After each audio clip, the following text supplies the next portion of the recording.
আজকে হচ্ছে সেকেন্ড রোজা। আর আজকের আমাদের সেহরিতে ছিল ডিম আলু তরকারি। আর সেহরির টাইমে কিন্তু খাওয়া দাওয়াটা নিয়ে অনেক মাথা ব্যথা হয়, কারণ সকালবেলা উঠে কি খাবো এরকম কিছু বুঝতেই পারি না।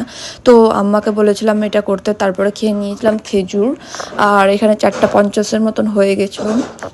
তারপরে কিন্তু আমি নামাজ পড়ে নিয়েছিলাম, তারপরে কিন্তু কিছুক্ষণের জন্য আমি কোরআন শরীফও পড়ে নিই। আর দিনে কিন্তু আমি 3বার মোটামুটি পড়ি নামাজের পরই। আর নামাজের পর কিন্তু কোরআন শরীফ পড়তে খুব বেশি ভালো লাগে। আমি যেহেতু ইফতারের রান্নাতে আমি হেল্প করতে পারি না, সেই কারণে কিন্তু আমাকে মার্কেট সব বছরই করতে হয়। প্রতি বছর আমি কিন্তু এগুলো মার্কেট করি। আর আজকেও আমাকে যেতে হয়েছে। আর এখানে কিন্তু আমি সমস্ত ধরনের ফ্রুট নিয়ে নিয়েছিলাম, বাড়িতে কিন্তু ফ্রুট ছিল না। আর বাড়ির পাশেও পাওয়া যেত না, তাই জন্য আমাকে মার্কেট আসতে হয়েছিল। এখানে কিন্তু আমি নিজের ফ্রুট নিয়ে নেওয়া কমপ্লিট করে দিয়েছিলাম। আর তারপরে বাইরে এসে দেখি এখানে কিন্তু পেয়ারাগুলো ভালো লাগছিলো দেখতে, তাই জন্য আম্মুর জন্য নিয়ে নিয়েছিলাম, কারণ আমার আম্মুর পেয়ারা খেতে ভীষণ ভালো লাগে। তারপরে চলেছিলাম স্মার্ট বাজার। স্মার্ট বাজারে এসে কিন্তু আমার রিয়েল নেওয়া ছিল। আর এখানে এতগুলো অপশন ছিল, এতগুলো ফ্লেভার ছিল, বুঝতে পারছিলাম না কোনটা নেবো, তাই জন্য মিক্স ফ্রুটেরটাই নিয়ে নিয়েছিলাম।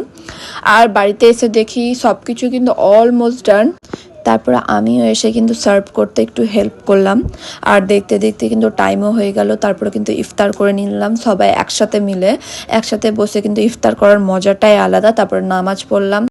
ইফতারের পর কিন্তু খুব বেশি টায়ার্ড ফিল হয়, আমি জানি না কার হয়, বাট আমার কিন্তু ভীষণ টায়ার্ড ফিল হয়, তাই জন্য কিন্তু আমি আর কোরআন শরীফ পড়তে পারি না। তোমাদের কাদের কাদের হয় অবশ্যই কমেন্টে জানাবে। আর আশা করি তোমাদের সবাই রমজান মাসটা খুব ভালোভাবে কাটছে। টাটা।